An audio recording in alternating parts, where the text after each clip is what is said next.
নূরপুর নামের এক ছোট্ট গ্রামের শেষ মাথায় একটা ভাঙাচোরা কুঁড়ে ঘর আছে। সেই ঘরের উঠোনে বড় বোন জোয়া সকালে বেচার জন্য টাটকা সবজি ঝুড়িতে বাচ্ছিল, আর ছোট বোন আলিয়া তখনও একটা ছেঁড়া চাদরে গুটিসুটি মেরে ঘুমাচ্ছিল। আম্মি আব্বু চলে যাওয়ার পর এই দুনিয়ায় দুজনের একে অন্যের ছাড়া আর কেউ ছিল না। আলিয়া, দেখ সূর্য মাথার উপরে উঠে গেছে। আজ হাটে তাড়াতাড়ি পৌঁছাতে হবে, না হলে ভালো জায়গাটা আর কেউ দখল করে নেবে। দিদি, আর একটুখানি। কাল গভীর রাত পর্যন্ত যখন আপনি সবজি ধুয়ে ঝুড়িতে সাজাচ্ছিলেন, তখন তো আমিও আপনার পাশে জেগেছিলাম। ঘুমটা এখনো পুরো হয়নি। কিন্তু আমরা যদি পরিশ্রম না করি, তাহলে এই সপ্তাহে আমাদের ঘরের উনুনই জ্বলবে না। চল তাড়াতাড়ি মুখ ধুয়ে নে। আজকে সবজি বিক্রি হলে সন্ধেবেলা তোর জন্য গুড় নিয়ে আসবো। ঠিক তখনই উঠোনের বাইরে সবজির ঠেলা নিয়ে রহিম চাচা এসে হাজির হন, যার কাছ থেকে দুই বোন রোজ বাকিতে টাটকা সবজি নেয়। আরে রহিম চাচা, এসে গেছেন। আজ কি কি এনেছেন? এসে গেছি মা, ক্ষেতের টাটকা পালং আর ফুলকপি এনেছি, হাতে হাতে বিক্রি হয়ে যাবে। কিন্তু মা, গত সপ্তাহের বাকি টাকাটা কিন্তু এখনো জমে আছে। জানি চাচা, শুধু আজকের সবজিটা দিন। হাটে বিক্রি হলেই আপনার সব হিসেব মিটিয়ে দেব। আমার ওপর বিশ্বাস রাখুন। বেলা বেড়ে গেছে। দুই বোন গ্রামের হাটে একটা পুরনো বস্তা পেতে নিজেদের সবজি সাজিয়ে বসে। হাটে তখন খুব ভিড়। নিয়ে নিন টাটকা সবজি। ক্ষেত থেকে এই মাত্র তোলা সবুজ পালং আর লাল লাল টমেটো, একদম তাজা আর সস্তা। ঠিক তখনই ওদের চেনা খদ্দের, শহর থেকে আসা বুদ্ধিমান যুবক ইমরান সেখানে এসে পৌঁছায়। আরে জোয়া, আজ তো তোমার সবজি দেখে মনে হচ্ছে পুরো হাটের সবচেয়ে টাটকা সবজি এখানেই আছে। আসুন ইমরান ভাই, চাচা আজ সকালেই ক্ষেত থেকে তুলে দিয়েছেন। বলুন কি দেব? আমাকে 2 কিলো টমেটো দিয়ে দাও। আচ্ছা জোয়া, এত ছোট বয়সে তোমরা দুই বোন যা খাটুনি খাটো, বড় বড় লোকেও পারে না। আর এই ছোট্ট আলিয়াও তোমার সঙ্গে কাঁধে কাঁধ মিলিয়ে কাজ করে। হ্যাঁ ইমরান ভাই, আমি তো দিদির সবচেয়ে বড় সাহায্যকারী। আমি সবজি ওজন করতে দিদির হাতে হাত লাগাই। শাবাশ আলিয়া। এই নাও জোয়া টাকা। আর হ্যাঁ, কখনো কোনো দরকার হলে আমাকে বলতে সংকোচ করো না। সন্ধে নামতেই সারাদিনের ক্লান্তির পর দুই বোন গ্রামের ইব্রাহিম শেঠের বড় বাড়িতে কাজ করতে পৌঁছায়। বারান্দায় সেখানে রাজিয়া হাত গুটিয়ে কপালে ভাঁজ ফেলে বসেছিল। এসে গেছে দুই রাজকন্যে। সারাদিন হাটে বসে সবজি বেচো, আর সন্ধেবেলা মুখ তুলে এখানে চলে আসো। ওদিকে সারা উঠোনে ঝাঁট পড়ে আছে, বাসনের স্তূপ জমে আছে। তোমাদের বাপের চাকর এসে এসব করবে নাকি? না শেঠানি মা, একটু হাট থেকে ফিরতে দেরি হয়ে গেছে। আমি এক্ষুনি সব বাসন মেজে দিচ্ছি, আর উঠোনেও ঝাড় দিয়ে দিচ্ছি। হ্যাঁ হ্যাঁ, খুব এসেছে দরদির দল। তাড়াতাড়ি হাত চালাও। বিনা পয়সার রুটি খেতে হলে ঠিক সময়ে এসে যাও। আমার কপালটাই পুড়েছিল যে এই দুই অপয়ার বোঝা আমার ঘাড়ে এসে পড়ল। রাজিয়ার বিষমাখা কথায় আলিয়ার চোখে জল এসে যায়, কিন্তু জোয়া চোখের জল গিলে চুপচাপ বাসন মাজতে শুরু করে। দেখতে দেখতে রাত গভীর হয়ে যায়। এই মা দাঁড়া, এই নে থলেটা। আজকের বেঁচে যাওয়া রুটি আর ওই কোণে রাখা পুরনো সবজিটাও নিয়ে যা, না হলে সকালে তো ফেলেই দিতে হবে। কিন্তু শেঠবাবু, এই রুটিগুলো তো বাসি আর শুকিয়ে গেছে। যা পাচ্ছ চুপচাপ নিয়ে নাও মা, এখানে কোনো লঙ্গরখানা চলছে না। যাও এবার বেরো। জোয়া মাথা নিচু করে ছোট বোনের হাত ধরে অন্ধকার পথ ধরে হাঁটতে থাকে। দিদি, আমার এই শুকনো রুটি খেতে ভালো লাগে না। এর থেকে কেমন বিচ্ছিরি গন্ধ আসে। আমাদের কপালে কি সারা জীবন এই বেঁচে যাওয়া বাজে খাবারই লেখা আছে? আমরা এত গরিব কেন দিদি? কাঁদিস না আমার সোনা। দেখ, এই রুটিটা একটু নরম। আমি এটা একটু জলে ভিজিয়ে তোকে খাইয়ে দিচ্ছি। তুই খেয়ে নে আমার জান। আম্মি আব্বু আমাদের ছেড়ে চলে গেল কেন দিদি? ওরা থাকলে আমাদের কখনো শেঠানির বকুনি শুনতে হতো না। আমার খুব ভয় করে। আমি তো আছি তোর সঙ্গে।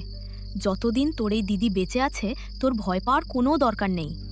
দেখ, এখন অন্ধকার আছে না, কিন্তু অন্ধকার কখনো চিরকাল থাকে না। যেমন একটা বীজকে আগে মাটির অন্ধকারে চাপা পড়তে হয়, পচতে হয়, তবেই সে ফুঁড়ে বেরিয়ে সবুজ গাছ হয়ে ওঠে। আমাদের খারাপ সময়টাও আমাদের ঠিক সেভাবেই পোড়াচ্ছে আলিয়া। আমাদের ভালো দিন নিশ্চয়ই আসবে। জোয়া নিজের ভাগে নরম রুটিটাও বোনকে খাইয়ে দেয়, আর আলিয়া খেতে খেতে তারই কোলে ঘুমিয়ে পড়ে।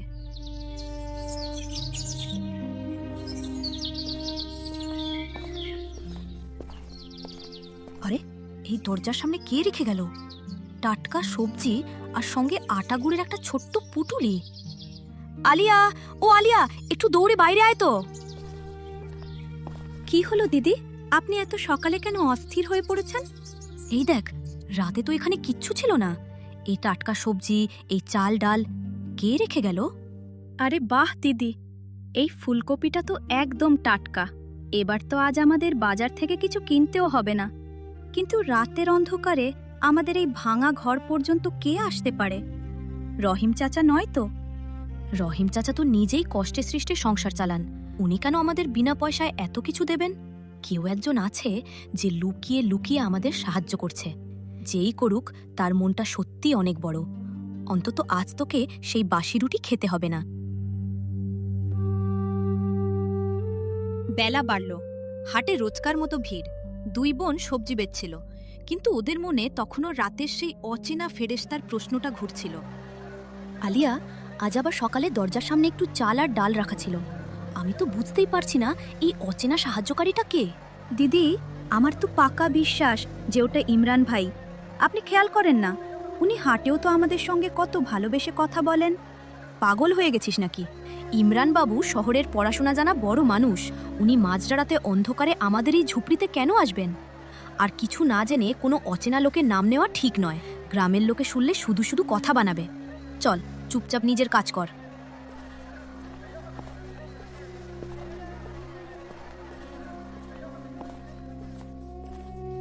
দুপুরবেলা ইব্রাহিম শেঠ হাট থেকে ফিরছিলেন। ঠিক তখনই গ্রামের বুদ্ধিমান বয়স্ক মানুষ রাশিদ দাদা তাকে রাস্তার মাঝেই থামিয়ে দেন। ইব্রাহিম, একটু দাঁড়াও, একটা জরুরি কথা ছিল। আরে রাশিদ দাদা, বলুন, সব ভালো তো? ইব্রাহিম, কিছু মনে করো না, কিন্তু পুরনো বন্ধু হিসেবে বলছি। গোটা গ্রাম দেখে আর নানা কথা বলে তোমার পরম বন্ধু ইকবালের মেয়েরা যে মরার আগ পর্যন্ত তোমাকে বিশ্বাস করেছিল, আজ হাটে সবজি বেচতে বাধ্য হচ্ছে, আর তোমারই বাড়িতে চাকরানির মতো বাসন মাজছে। তোমার তো নিজের কোনো সন্তান নেই ইব্রাহিম, তাহলে কেন নিজের বন্ধুর এই আমানতকে বুকে টেনে নাও না? ওদের মেয়ের মতো ভালোবাসা দাও, ইকবালের আত্মা শান্তি পাবে, আর গ্রামে তোমার সম্মানও বাড়বে। রাশিদ দাদা, মুখ সামলে কথা বলুন। আমি কি এখানে এতিমখানা খুলে রেখেছি? ওদের বাপের যা কিছু ছিল সব তো ওর চিকিৎসাতেই শেষ হয়ে গেছে। এখন কি আমি অন্যের ছেলেমেয়ের বোঝা নিজের ঘাড়ে তুলে নেব? আমার বাড়ির বেঁচে যাওয়া খাবার খেয়ে ওদের পেট ভরছে, এটাই ওদের জন্য অনেক। যেমন তোমার ইচ্ছে ইব্রাহিম, আমি তো শুধু মানবতার খাতিরে বোঝালাম। বাকি সময় সবার হিসেব নিজের কাছে রাখে। ইব্রাহিম দ্রুত পায়ে এগিয়ে যান, কিন্তু তার চোখে এক অদ্ভুত ভেজা ভাব ছিল, যেটা তিনি তাড়াতাড়ি মুছে ফেলেন। সেই সন্ধেবেলা ঘরের ভেতরে আলিয়া আজ খুব মনমরা আর ভয়ে জড়সড় হয়ে বসেছিল। কি হলো আমার সোনা, আজ খাচ্ছিস না কেন? দেখ, আজ তো আমি তোর পছন্দের পায়েস বানিয়েছি। দিদি, আপনিও কি একদিন আমাকে ছেড়ে চলে যাবেন? আরে, এ কি পাগলের মতো কথা! আমি তোকে ছেড়ে আর কোথায় যাব?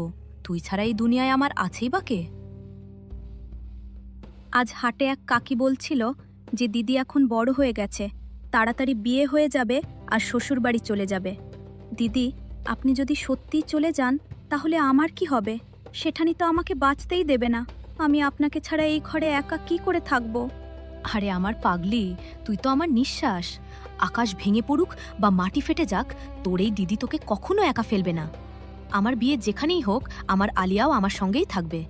এবারে সব ভাবা বন্ধ করো আর চুপচাপ পায়েসটা খেয়ে নে। ওদিকে বাড়ি ফিরে ইব্রাহিম রাশিদ দাদার ওই কথাটা নিজের স্ত্রী রাজিয়াকে বলে দেন। শুনতেই রাজিয়া আগুন হয়ে ওঠে। কি বলল ওই রাশিদ, যে আমরা ওই অপয়াদের চিরকালের জন্য বাড়িতে রেখে দেব? আরে আমি তো বলি, ওদের এই চৌকাঠে ছায়া ফেলাও আজ থেকে বন্ধ। আরে ভাগ্যবতী, এত চটছো কেন? আমি তো রাশিদকে তখনই পরিষ্কার মানা করে দিয়েছি। তুমি শুধু শুধু নিজের শরীর খারাপ করছো। শান্ত হও। না, গ্রামের লোকে আমার নামে পঞ্চায়েত জোড়া শুরু করেছে যে আমি এতিমদের দিয়ে ব্যাগার খাটাই। আমার বদনাম হচ্ছে। ঠিক করে ফেলেছি, কাল থেকে ওই দুজন এই বাড়িতে কাজ করতে আসবে না। আমি নিজের কোমর ভেঙে ফেলবো, নিজে বাসন মাজবো, কিন্তু ওই অপয়াদের নিজের চৌকাঠে এক পাও রাখতে দেব না। ঠিক আছে, যেমন তুমি বলো।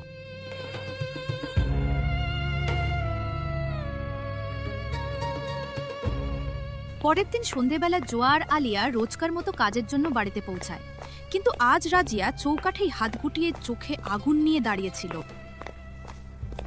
খাম, ওখানেই দাঁড়া হতভাগী। এই চৌকাঠে আর এক পাও এগোবি না। কি হলো সেঠানি মা? আমাদের কি কোনো ভুল হয়ে গেছে? কালকের বাসন তো আমি চকচকে করে দিয়েছিলাম।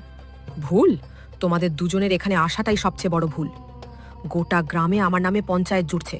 যা, ফিরে যা, থেকে আমার বাড়ির কোনো কাজ তোমরা করবে না। সেঠানি মা, কাজ থেকে তাড়িয়ে দেবেন না। রাতে যে বেঁচে যাওয়া রুটিটা নিয়ে যাই, সেটা ছাড়া আমরা খাবো কি?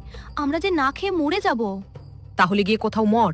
আমার কপালে কি তোমাদের বাপ ঋণ লিখে রেখে গেছে? এবার এই চৌকাঠে নিজের অপয়া মুখ আর দেখাবি না। বেরো এখান থেকে। এই বলে রাজিয়া জোরে দরজা বন্ধ করে দেয়। জোয়া নিজের ভয় পাওয়া বোনের হাত ধরে খালি হাতে ভারী মনে ফিরে যায়। আজ ঘরে উনুন জ্বলেনি। দুই বোন অন্ধকারে ক্ষুধার্তে বসেছিল। দিদি, খুব জোরে খিদে পেয়েছে, পেটে ব্যথা করছে। আজ তো সেই শুকনো রুটিও নেই। এবার আমাদের কি হবে? আমরা কি না খেয়েই থাকবো? হিম্মত হারাস না আমার সোনা। এই দুনিয়ায় ভালো মানুষই এখনো বেঁচে আছে। যখন চারদিকে অন্ধকার নামে, তখনই কোথাও না কোথাও থেকে একটা আলো ঠিক বেরিয়ে আসে। তোর মনে আছে না সেই অচেনা সাহায্যকারীর কথা, যে রোজ আমাদের দরজায় খাবার রেখে যায়? কিন্তু দিদি, সে তো সকালে আসে না। ততক্ষণ এই লম্বা রাতটা কাটবে কি করে? আজ আমরা ঘুমাবো না আলিয়া। আজ সারা রাত জেগে থাকবো। যে লোকটা লুকিয়ে আমাদের না খেয়ে মরা থেকে বাঁচাচ্ছে, আজ আমি তার মুখ দেখেই ছাড়ব। আজ আমরা দরজার পেছনে লুকিয়ে তার অপেক্ষা করব। রাত আস্তে আস্তে গভীর হতে থাকে। খিদে আর ঘুমের সঙ্গে লড়াই করতে করতে দুই বোন দরজার থাকে চোখ রেখে বসে রইল। ঠিক তখনই বাইরে পায়ের শব্দ হলো। একটা ছায়ামূর্তি কাঁধে পুটুলি নিয়ে এলো আর চুপচাপ সেটা দরজায় রেখে ফিরে যেতে লাগলো। দাঁড়াও, কে তুমি? রোজ রাতের অন্ধকারে লুকিয়ে আমাদের দরজায় এই সাহায্য কেন রেখে যাও? ছায়ামূর্তিটা ঘাবড়ে গিয়ে ঘুরে দাঁড়ায়। চাঁদের হালকা আলোয় তার মুখ দেখে দুই বোন একদম থ হয়ে যায়।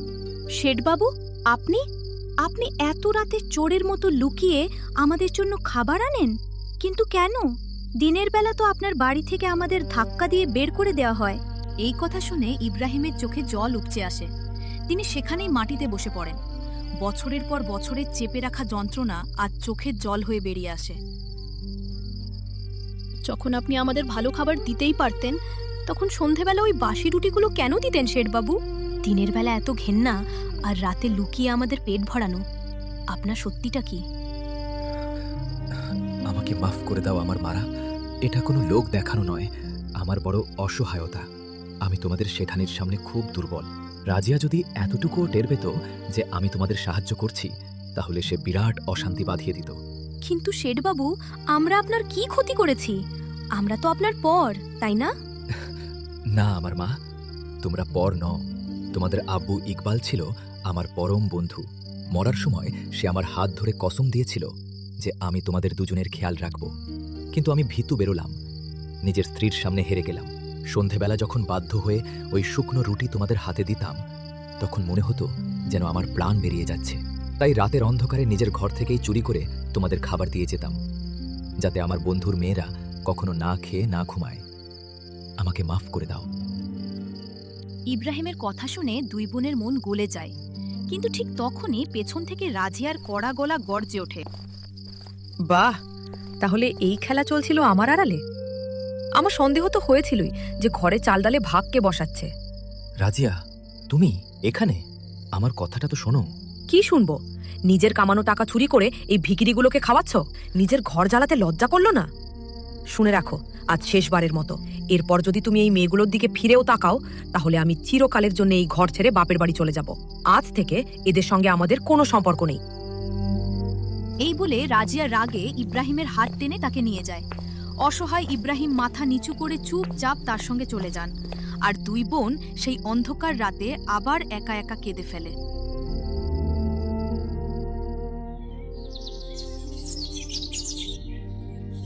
সেই রাতের পর কয়েকটা দিন কেটে গেছে। শেঠের আশা পুরোপুরি বন্ধ। ঘরে রাখা সামান্য খাবারও শেষ হয়ে গেছে। দিদি, শেঠবাবু কি আর কখনো আসবেন না? ঘরে যে অল্প একটু খাবার ছিল, সেটাও কাল রাতে শেষ হয়ে গেছে। আমার খুব ভয় করছে। এই দুনিয়ায় কি আমাদের আর কেউ নেই?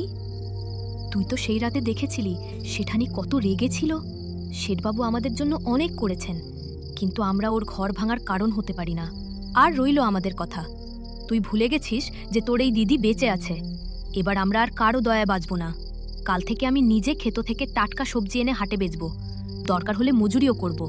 আমরা দুজন মিলে নিজেদের অন্ন নিজেরাই জোগাড় করব, কারো ওপর বোঝা হব না।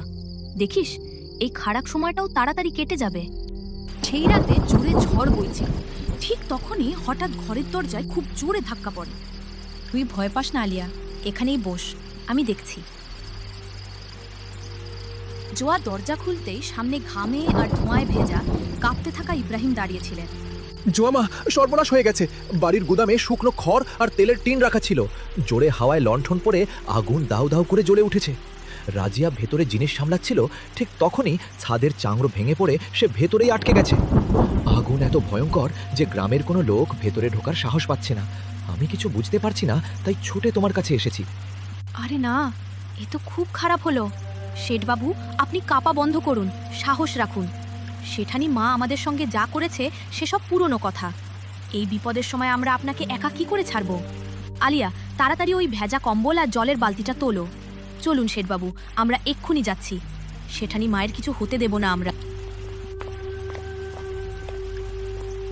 আগুনের লেলিহান শিখার মধ্যে জোয়া ভেজা কম্বল নিজের গায়ে জড়িয়ে গুদামে ঢুকে পড়ে। চাংড়ের নিচে চাপা পড়া অজ্ঞান রাজিয়াকে সে প্রাণের ঝুঁকি নিয়ে টেনে বাইরে বের করে আনে। যে সেঠানি ওদের ধাক্কা দিয়ে বের করে দিয়েছিল, আজ সেই মেয়েরাই সব ভুলে তার প্রাণ বাঁচাচ্ছিল। কয়েকদিন পর রাজিয়ার শরীর সামলে উঠতে থাকে। শেঠানি মা, একটু ব্যথা লাগবে, একটুখানি সহ্য করে নিন। এই পোড়া জায়গাটা তাড়াতাড়ি ভালো হয়ে যাবে। দিদি আপনার জন্য হলুদ দেওয়া গরম দুধ বানিয়েছে শেঠানি মা, আস্তে আস্তে খেয়ে নিন, এতে তাড়াতাড়ি শক্তি ফিরে আসবে। তোমরা দুজন সারা রাত জেগে আমার পাশে বসে আছে। যে আগুনে আমার নিজের গ্রামের লোকেরা ভেতরে ঢুকতে ভয় পেল, সেই আগুনে তোমরা নিজেদের জানবাজি রেখে দিলে কেন মা? আমি তো তোমাদের শুধু কষ্টই দিয়েছি। যতক্ষণ না আপনি নিজের পায়ে দাঁড়াচ্ছেন, আমরা কোথাও যাব না শেঠানি মা। আপনি শুধু বিশ্রাম নিন। এক সপ্তাহে দিনরাত সেবায় রাজিয়া সেরে ওঠে। আজ সে বিছানায় বসেছিল, আর তার পাথরের মতো মনটা মোম হয়ে গিয়েছিল। আমাকে মাফ করে দাও আমার মারা। আমি কত অন্ধ ছিলাম। যে চৌকাঠ থেকে আমি তোমাদের মাঝরাতে ধাক্কা দিয়ে বের করে দিয়েছিলাম, সেই চৌকাঠেই তোমরা আগুনে ঝাঁপিয়ে আমার প্রাণ বাঁচালে।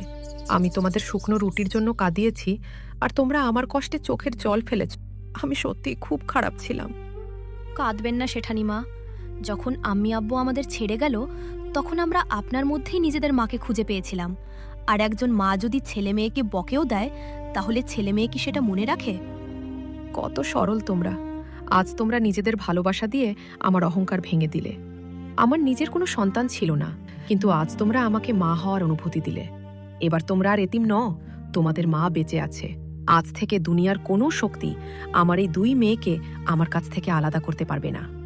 রাজিয়া, আজ তুমি শুধু এই মেয়েদের নয়, আমাকেও নতুন জীবন দিলে। আমার বন্ধু ইকবালের আত্মা আজ সত্যিই শান্তি পেল।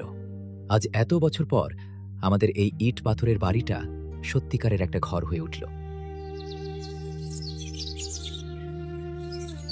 কয়েক মাসের মধ্যে সেই বাড়ির দুনিয়া বদলে যায়।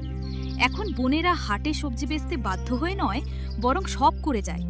বাড়ির চারদিকে হাসির ঝংকার। জোয়া, আলিয়া, কোথায় আমার দুই পরী? তাড়াতাড়ি বাইরে এসো। দেখো, আজ শহরের বাজার থেকে আমার মেয়েদের জন্য কি এনেছি। এই রঙিন নতুন জামা। আরে বাহ দিদি, দেখুন আব্বু আমাদের জন্য কি এনেছেন। সাবাস আমার সোনা। এবার আমাকে আর সেট বাবু বলিস না। আমরা যখন তোমাদের নিজের মেয়ের চেয়েও বেশি ভালোবাসি, তখন তোমরা আমাদের আম্মি আর আব্বু কেন বলো না? এই ঘরে এখন আর কোনো শেঠ শেঠানি নেই, বুঝলি? লোকে খোটা দিত যে আমাদের কোনো সন্তান নেই, কিন্তু আজ বুঝলাম কপাল কেন আমাদের এত বছর খালি হাতে রেখেছিল।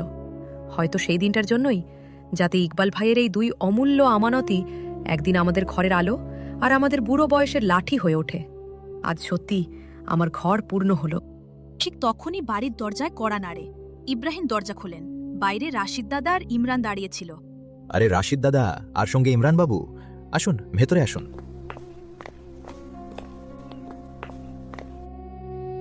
ইব্রাহিম, কথাটা হলো, এই ইমরানবাবু কয়েক সপ্তাহ ধরে হাটে জোয়ামাকে খুঁজছিল।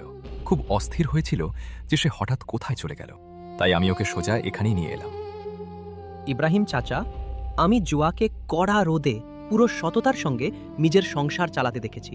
যে মেয়ে আপনজনের জন্য এতটা নিঃস্বার্থ হতে পারে সে যে কোনো শুকনো ঘরকেও সবুজ করে তুলতে পারে, ঠিক যেমন একটা ছোট্ট বীজ অনুর্বর জমিকেও ফুলে ফলে ভরিয়ে দেয়। আপনাদের সবার মতো থাকলে আমি জুয়াকে বিয়ে করতে চাই। দরজার পেছনে দাঁড়িয়ে জোয়া এইসব কথা শুনে ফেলে, কিন্তু ঠিক তখনই তার চোখ পড়ে পাশে দাঁড়ানো ছোট বোন আলিয়ার দিকে, আর তার মুখটা নিভে যায়। গোটা ঘরে কয়েক মুহূর্তের জন্য নীরবতা নেমে আসে। জোয়া ভারী পায়ে সামনে এগিয়ে আসে। ইমরান বাবু, আপনি খুব ভালো মানুষ, কিন্তু আমি হ্যাঁ বলতে পারবো না। কসম খেয়েছিলাম যে আমি আমার আলিয়াকে কখনো একা ফেলবো না। ওকে ছাড়া আমার কোনো সংসার নেই। আরে পাগলি, তুই আলিয়াকে একা কোথায় ফেলতিস? ও তো এখন আমার আর তোর আব্বুর নিজের মেয়ে। ও তো এই ঘরে রাজত্ব করবে। হ্যাঁ দিদি, আপনি একদম ঠিক বলছেন। আপনি আজ পর্যন্ত শুধু আমার জন্য নিজের সব সুখ কুরবান করেছেন। এবার আমাকেও তো আপনার সুখ দেখতে হবে। ইমরান ভাই খুব ভালো মানুষ। আপনি হ্যাঁ বলে দিন না দিদি। আপনাদের সবার যদি এতেই খুশি হয় তাহলে আমার এই সম্পর্ক মঞ্জুর। আরে বাহ, তাহলে আর দেরি কিসের ইব্রাহিম? তাড়াতাড়ি মিষ্টি আনো আর বিয়ের দিনটাও পাকা করে ফেলো, না হলে এই ইমরান বাবু রোজ হাটে আমার পেছনে পড়ে থাকবে আর আমার মাথা খাবে। রাশিদ দাদার কথা শুনে ইমরান লজ্জা পেয়ে যায় আর গোটা ঘর হাসিতে ভরে ওঠে। সেই রাতে সেই বাড়িতে সবচেয়ে বড় আলো ছিল সেটাই, যেটা ওই দুই এতিম বোন নিজেদের পরিশ্রম, নিজেদের ত্যাগ আর নিজেদের অটুট ভালোবাসা দিয়ে নিজেরাই অর্জন করেছিল। আর এইভাবে অন্ধকার থেকে শুরু হওয়া এই গল্প আলোয় এসে শেষ হয়। যেমন একটা ছোট্ট বীজ মাটির অন্ধকারে চাপা পড়ে ধৈর্য ধরে সময় পার করে তবেই সবুজ গাছ হয়ে ওঠে, তেমনি মানুষ দুঃখের রোদে পুড়ে তবেই খাঁটি সোনা হয়ে ওঠে। আর সত্যিকারের সম্পর্ক রক্তের নয়, ত্যাগ আর ভালোবাসায় তৈরি হয়।